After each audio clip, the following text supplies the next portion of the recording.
కాదు private school యాజమాన్యాలు ఎవరైతే ఉన్నారో వాళ్ళు కానీ ప్రైవేట్ టీచర్లు కానీ ఎంత అవస్థ పడతా ఉన్నారో వాళ్ళందరి కష్టాలు త్వరలోనే తీర్తాయని చెప్పి మేము ఆశాభావంతో ఉన్నాం సోదరులారా. ఇక ఏజెన్సీ వ్యవస్థ ఏజెన్సీ ఏడుంటుందో తెలియదు. ఆ సర్కార్ దాంట్లో పనిచేస్తాడు, సర్కార్ మనిషిగా సర్కార్ లెక్కగా. నిన్న మైబాద్ డిఈఓ ఆఫీస్లో ఒక అవుట్సోర్సింగ్ ఉద్యోగిని ఎవరితో మాట్లాడొద్దని వేధింపులకు గురి చేస్తా ఉన్నారు. ఆ వేధింపులన్నీ ఆగిపోతాయి. అవుట్సోర్సింగ్ విధానానికి కాంగ్రెస్ పార్టీ వ్యతిరేకంగా ఉంది. ఏ అదనపు భారం లేకుండా అవుట్సోర్సింగ్ ఉద్యోగుల జీతాలు డబుల్ చేస్తారు ఒకటేసారి.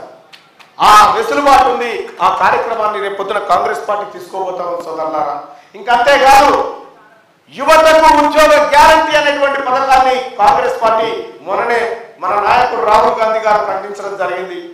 ఇంకా తెలంగాణ రాష్ట్రంలో ఉద్యోగులు ఎవరైతే నిరుద్యోగులు ఉన్నారో ఆ నిరుద్యోగుల కోసం కాంగ్రెస్ పార్టీ ప్రత్యేక కార్యాచరణ తీసుకొని ముందుకు పోతా ఉంది.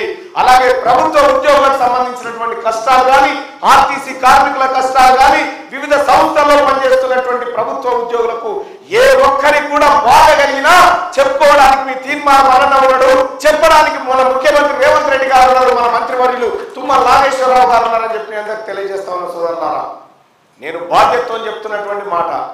ఇవి చెప్పేవో నేను ఓట్లు అడుగుతా ఉన్నా, వాళ్ళ ఓటు అడిగితే ఎట్లా అడుగుతా ఉన్నారు. మన కేటీ రామారావు గారు వచ్చి అడుగురు సార్ ఓటు అడుగురి పబ్లిక్ అంటే తీర్మానం వలన మంచోడు కాదు.